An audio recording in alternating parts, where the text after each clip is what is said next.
Bismillahirrahmanirrahim. Assalamualaikum warahmatullahi wabarakatuh.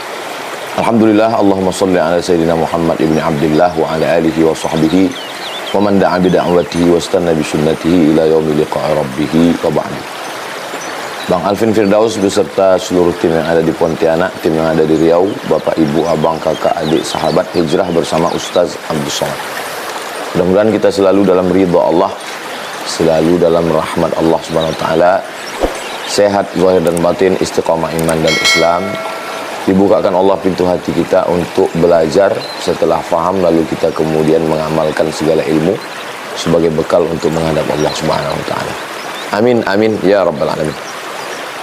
Tema kita pada kesempatan ini adalah rahasia rezeki berlimpah. Pembahasan yang pertama, rezeki dari bahasa Arab ra zai qaf. Rizqun, rezeki kata bahasa. Rizqun. Itu dalam Al-Qur'an disebutkan sebanyak 123 kali. Kata rizqun itu dalam Al-Qur'an 123 kali. 61 kali dalam bentuk kata kerja. 62 kali dalam bentuk isim. Jadi menunjukkan betapa pentingnya rezeki, maka disebutkan Allah dalam Al-Quran berulang-ulang. Lebih banyak daripada kata haji dan umrah, lebih banyak daripada kata puasa, siyam. Rezeki, rezeki, rezeki. Allah Subhanahu wa taala begitu menunjukkan ke kita betapa pentingnya rezeki, maka disebutkan di dalam Al-Quran secara berulang-ulang. Poin yang kedua, rezeki itu selalu kita memahami makna rezeki adalah duit. Sehingga kalau kita memahami bahwa rezeki itu adalah duit, kalau dapat duit dapat rezeki, enggak dapat duit berarti enggak ada rezeki. Padahal kata para ahli tafsir, rezeki dalam Al-Quran itu ada kala maknanya ats-tsawab, artinya balasan pahala. Ustaz Somad, kenapa ada orang yang enggak sholat subuh tapi rezekinya lancar, sedangkan ada orang yang sholat duha tapi rezekinya malah enggak ada? Karena yang dia maksud rezeki di situ uang. Tapi kalau difahami bahwa makna rezeki adalah thawab, balasan pahala, maka orang yang tidak sholat subuh berarti sebenarnya dialah yang tidak dapat rezeki. Jadi beda cara pandang. Itulah pentingnya kedatangan Islam itu meluruskan cara pandang kita. Apa sebenarnya rezeki? Jadi dalam Al-Quran itu ada beberapa makna rezeki. Yang pertama adalah ats-tsawab, balasan pahala. Yang kedua, al-mataru, hujan. Jadi kalau ada orang jual es, turun hujan, aduh nggak dapat rezeki hari ini. Padahal dia sedang dapat rezeki menurut Al-Quran, karena hujan itu rezeki. Tapi menurut dia nggak dapat rezeki hari ini karena nggak bisa jual es, nggak dapat duit. Nah, jadi coba kita satukan dulu cara pandang kita tentang memahami rezeki menurut Islam. Yang ketiga, al-jannah, surga. Apa itu orang hidupnya susah, melarat, sakit-sakitan, nggak ada rezeki? Itu orang nggak pernah sholat, nggak pernah puasa, rezekinya lancar. Padahal sebenarnya yang dia katakan rezeki itu bukan rezeki. Orang yang tidak sholat, tidak puasa, tidak ngaji, tidak beriman, rezekinya lancar, itu bukan rezeki. Itu namanya istidraj, azab yang tertunda. Azabnya sebetulnya sudah dimulai di dunia ini, tapi ditunda nanti di akhirat, atau bisa jadi di akhir hidupnya. Namanya istidraj. Sedangkan orang itu sudah dapat surga. Aduh, kasihan, mati dia ditembak oleh Israel. Padahal dia sudah dapat rezeki. Rezeki apa? Masuk surga karena mati syahid. Yang keempat, makna rezeki itu adalah asyukru, syukur. Jadi ada orang yang dilihat, aduh kasihan kali dia ya, seharian ini nggak dapat rezeki. Padahal sebenarnya orang itu dapat rezeki karena seharian itu dia bersyukur kepada Allah. Liyattakhidha minkum qalban syakira. Hendaklah di antara kamu itu punya hati yang bersyukur. Nah, jadi kita satukan dulu persepsi kita apa itu rezeki, supaya kita jangan sampai ikhtilaf. Kata kita rezeki, kata orang bukan rezeki. Kata orang rezeki, kata kita bukan rezeki. Jadi ada orang yang tidak dapat duit, tidak banyak hartanya, tapi sesungguhnya dia sudah dapat rezeki. Thawab, balasan pahala. Al-matar, hujan. Al-jannah, surga. Asyukru, syukur. Ini semua adalah rezeki yang diberikan Allah Subhanahu wa ta'ala. Syekh Muhammad Mutawalli Asy-Sya'rawi membagi rezeki 3 level. Paling tinggi, sedang, paling bawah. Rezeki yang paling bawah kata beliau adalah adna rezeki. Rezeki yang paling bawah al-mal, harta. Emas, perak, kebun, duit, dirham. Malah Syekh Muhammad Mutawalli Asy-Sya'rawi, Syekhul Mufassirin, induknya ulama tafsir Mesir, mengatakan bahwa rezeki yang paling rendah itu ya harta. Rezeki di atas harta sholahul abna, anak-anak yang baik, menyenangkan hati orang tua, sekolahnya berhasil, patuh, sukses, enggak macam-macam, tidak berzina, tidak pacaran, tidak maksiat, tidak pakai narkoba, patuh dan taat, suaranya lembut, pulang cium tangan, enggak ngelawan. Itu lebih hebat daripada rezeki harta. Kasihan ya ibu ini, kalau dilihat dari rumahnya kayaknya nggak ada rezeki. Sementara yang ini, sedangkan yang dikatakan tidak dapat rezeki ini anaknya S1, S2, S3, rumahnya mungkin biasa-biasa aja. Yang ini rumah megah, anak nggak sekolah, nomor 1 narkoba, nomor 2 pelakor, nomor 3 ditangkap KPK. Di mata orang inilah yang paling hebat rezekinya. Padahal menurut pandangan ulama, yang rezeki hebat adalah sholahul abna. Yang paling tinggi tamamur rizki, rezeki yang paling sempurna kata Syekh Muhammad Mutawalli Asy-Sya'rawi adalah ridha Allah, ridha Allah Subhanahu wa ta'ala.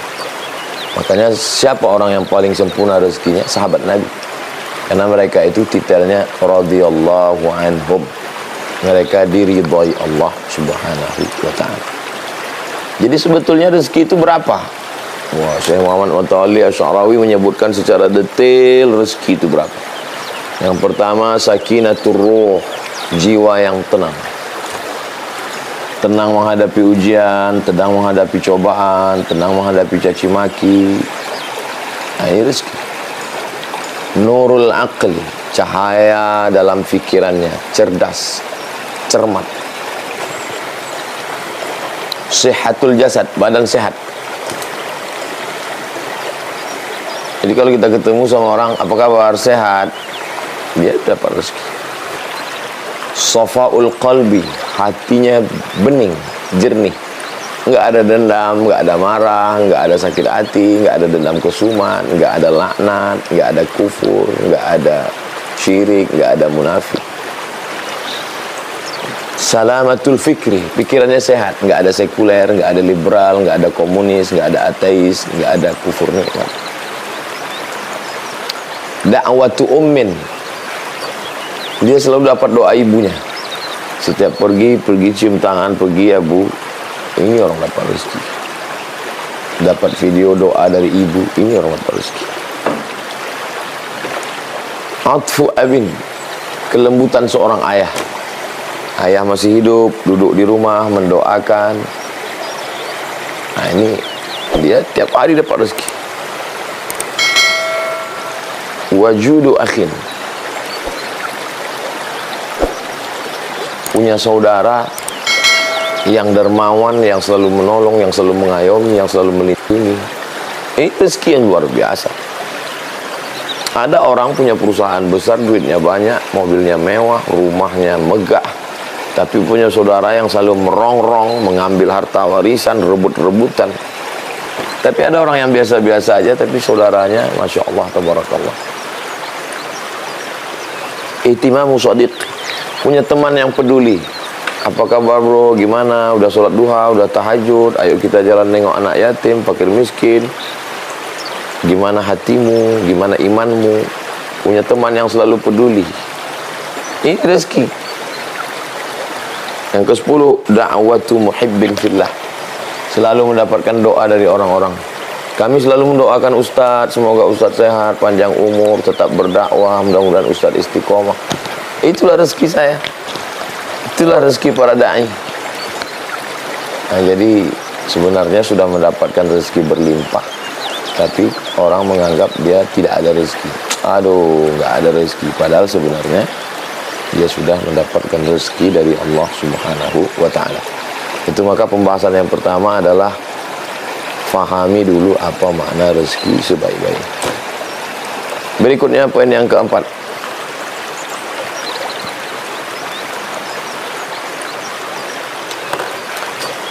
Istaghfiru rabbakum, surat Nuh ayat 10 sampai 12. Yursilis sama alaikum midrara, Allah akan kirimkan air lebat, hujan turun. Wa yumdidkum bi amwalin, dia berikan kamu harta. Wa banin, anak. Wa yaj'al lakum jannatin, diberikan taman-taman, kebun-kebun subur, hijau, panen. Wa anhara, wa yaj'al lakum anhara, air sungai yang mengalir. Diberikan Allah SWT balasan, turun hujan, harta berlimpah, anak subur, kemudian diberikan kebun, diberikan sungai-sungai yang mengalir. Siapa yang diberikan Allah ini?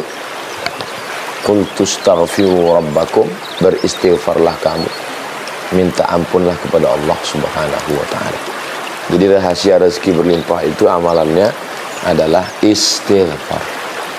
Astaghfirullah, sependek-pendek astagfirullah, astagfirullah, astagfirullah, astagfirullah. Nabi dalam hadis sahih, astaghfirullah, astaghfirullah, astaghfirullah. Kalau kita tambah panjang, lengkap, full, baik. Astaghfirullahaladzim alladzi la ilaha illa huwal hayyul qayyum wa atubu ilaih. Sayyidul istighfar, Allahumma anta rabbi la ilaha illa anta khalaqtani wa ana 'abduka wa ana 'ala 'ahdika wa 'ahdika mastata'tu. A'udzu bika min syarri ma sana'tu, abu'u laka bi ni'matika 'alayya wa abu'u bi dhanbi faghfir li fa innahu la yaghfiru dzunuba illa anta. Tapi dia bukan mantra bim salabim abrakadabra yang diucapkan di mulut, di ujung lidah, di tepi bibir, lipstick, bukan. Dia mesti dari lubuk hati yang paling dalam. Makanya yang pertama kali adalah an-nadamu fil qalbi, menyesal dalam hati. Setelah menyesal itu diiringi oleh al-iqraru bil lisani, diungkapkan dengan lidah, astagfirullah. Wal amalu bil arkani, an-nadamu fil qalbi wal iqraru bil lisani. Al-itmaru alla ya'uda ilaihi abadan, tekad yang kuat untuk tidak mengulangi lagi. Jadi menyesal dulu dalam hati. Setelah ada penyesalan yang mendalam, dilafazkan dengan mulut.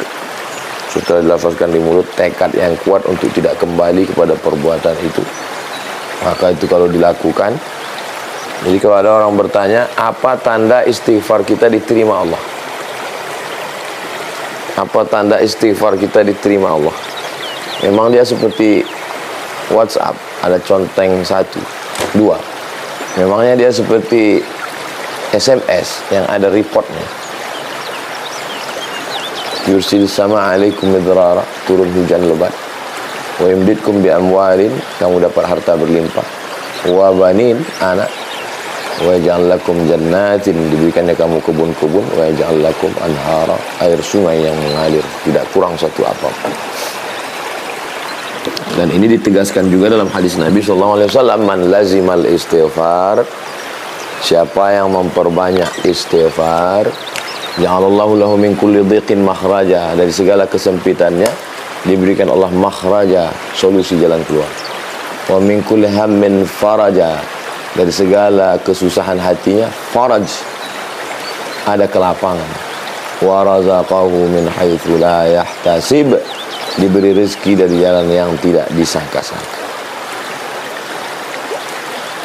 Diberi diberi rezeki dari jalan yang tidak disangka-sangka. Nah, jadi jalan yang pertama adalah istighfar. Banyak. Saya pernah ketemu dengan kiai, dari awal ngobrol sampai akhir sepertinya amalannya istighfar. Astagfirullah. Astagfirullahaladzim. Ngomongnya nggak terlalu banyak. Kita ngobrol habis itu astagfirullahaladzim. Saya heran kenapa kiai istighfar terus. Kira-kira kiai dosanya apa ya?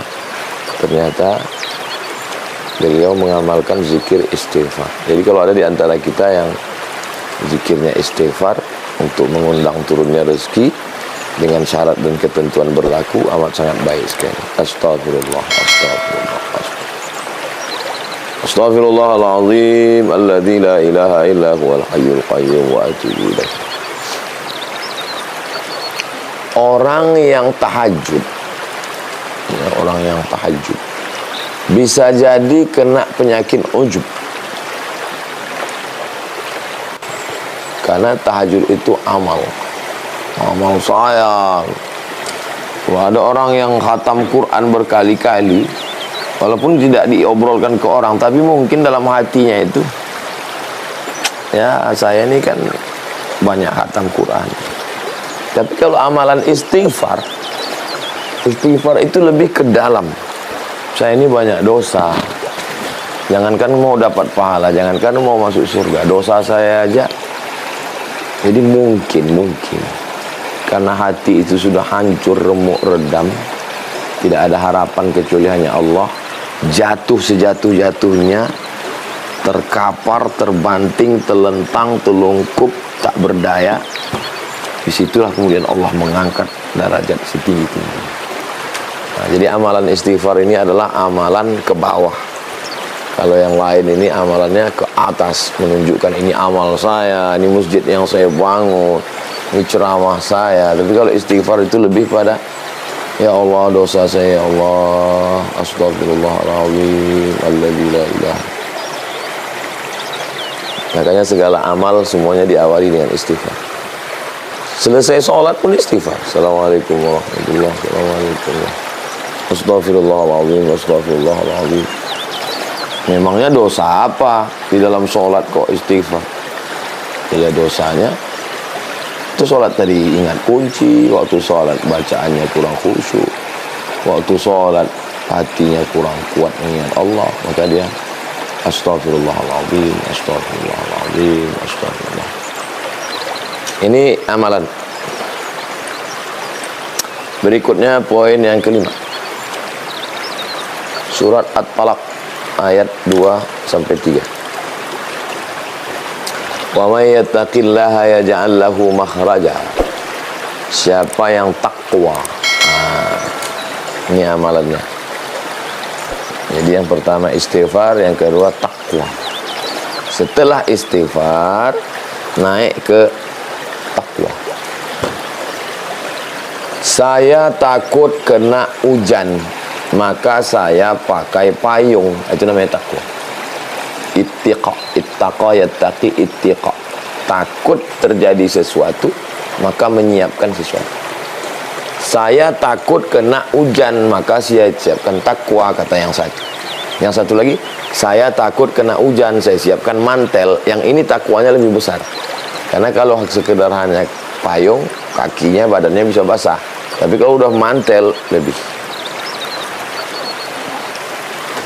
Saya takut ditangkap polisi, maka saya siapkan helm, saya pakai sepatu, saya cek lampu sen kanan kiri, tutup pentil angin ban, saya lihat STNK BPKB, bayar pajak.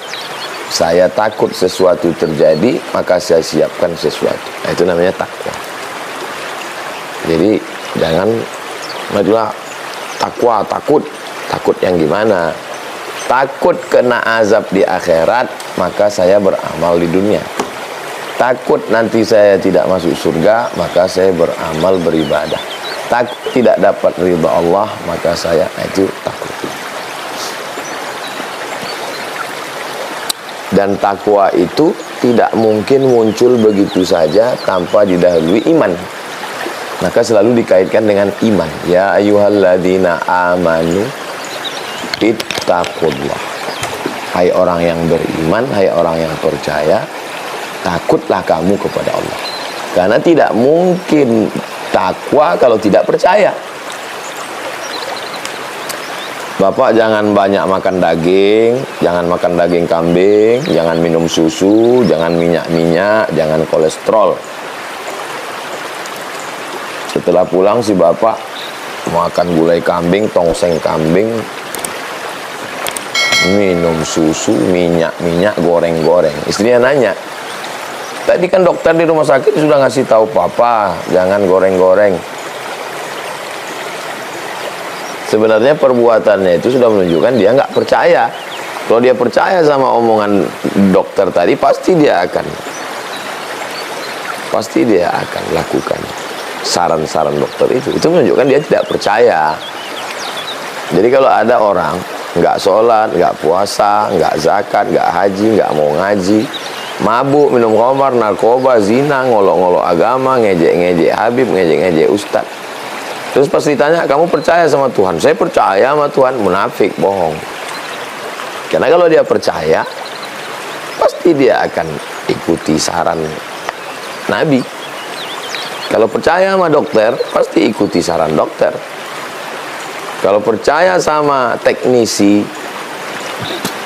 ini pasang kabelnya begini, ini untuk lampunya begini. Kalau percaya, kalau nggak percaya, ya itu. Makanya seringkali takwa itu dikaitkan dengan percaya. La'allakum tattaqun. Coba lihat di ujung akhir ayat puasa. La'allakum tattaqun, kamu takwa. Diawali dengan percaya. Ya ayyuhalladzina amanu kutiba alaikumussyam. Percaya dulu baru takwa. Nggak bisa orang bertakwa kalau nggak percaya. Kamu dari tadi sopan banget orangnya, nunduk, gak macam-macam. Kenapa? Karena dia percaya ada tulisan stiker di dinding, ada CCTV. Makanya dia kalem. Karena dia percaya ada CCTV. Coba kalau dia nggak percaya, alah paling nakut-nakuti aja CCTV-nya, mau buat prank ini. Jadi takwa itu selalu dan memang wajib. Rukunnya, stepnya pertama percaya dulu, setelah percaya baru bertakwa. Dan takwa ini dilatih. Latihan yang pendek ya sholat 5 waktu. Allahu Akbar. Takut garuk gatal, takut mata kesana kemari, takut tidak khusyuk, takut. Latihan. Lalu kemudian puasa 30 hari. Takut makan, takut minum, takut melihat, takut mikir, takut. Tanggal 8 hari Tarwiyah, tanggal 9 hari Arafah, tanggal 10 hari Nahar, 11, 12, 13 hari Tasyrik. Oh, itu panjang sekali. Takut nyabut bulu hidung, takut ngupil, takut garuk, takut mandi, takut pakai sampo, takut. Ini dia berproses, ada latihannya. Nah, ini kalau takwanya dilaksanakan, janji Allah, wa may yattaqillah, siapa yang bertakwa, yaj'al lahu makhraja, diberikan Allah solusi jalan keluar terhadap masalah hidupnya, wa yarzuqhu min haitsu la yahtasib, diberi rezeki dari jalan yang tidak disangka-sangka. Nah, ini dia rezeki. Wa may yatawakkal 'ala Allah fa huwa hasbuh, siapa yang bertawakal kepada Allah maka cukuplah Allah saja yang menolongnya. Apa kata Syekh Muhammad Mutawalli Asy'arani? Kalau dalam saat kesulitan tidak ada satupun manusia yang mau membantumu, maka yakinlah berarti saat itu hanya Allah saja yang ingin membantumu dan Allah tidak ingin ada orang lain bersama dengannya. Kawan-kawan yang akrab dulu mana? Terbang melayang. Saudara-saudara, sahabat-sahabat hilang. Betapa tidak adilnya kawan-kawan ini, mana semua? Yakinlah bahwa Allah ingin menolongmu dan Allah tidak mau ada orang lain bersamanya. Begitu indahnya. Wa huwa yatawalla salihin. Allah yang akan menjadi penolong orang yang saleh. Jadi takwa. Kemudian yang ketiga, kalau menurut urutan ini yang keenam, tapi kalau menurut urutan pembahasan ini yang keenam. Kalau menurut urutan amal, yang pertama istighfar, yang kedua takwa, yang ketiga adalah iffah, menjaga diri dari yang syubhat. Takut masuk neraka, tidak minum khamar. Takut masuk neraka, tidak berzina. Takut masuk neraka, tidak berjudi. Itu takwa namanya. Kalau yang ini lebih halus lagi, namanya iffah, menjaga diri dari hal yang sebenarnya boleh. Sebenarnya boleh, tapi dia jaga dirinya karena takut nanti terlanjur, tercebur, terpleset. Ini lebih tinggi lagi. Nama sifatnya iffah. Orangnya mananya afif. Kalau dia perempuan, afifah. Sifatnya iffah. Jadi Nabi ada satu surat Ali Imran. Imran punya istri namanya Hannah. Hannah melahirkan anak namanya Maryam. Imran punya istri namanya Hannah, menikah, punya anak namanya Maryam. Nah, Maryam ini diletakkan di mihrab. Mihrab satu tempat untuk ibadah. Kalau mihrab yang kita sekarang ini kan tempat imam. Ini bukan, ini mihrab satu tempat ibadah. Kullama dakhala 'alaiha Zakaria al-mihraba. Setiap kali Nabi Zakaria datang ke mihrab itu, wajada indaha rizqa. Dilihatnya ada rezeki. Menurut ahli tafsir, rezeki di sini pas musim dingin ada buah-buahan musim panas. Pas musim panas ada buah-buahan musim dingin. Kalau di tempat kita susah karena musimnya nggak ada musim dingin, musim panas. Kalau ketika di Mesir dulu pas lagi musim dingin, bulan Desember, Januari, dingin, itu tanaman seperti mati, kering, rontok. Tapi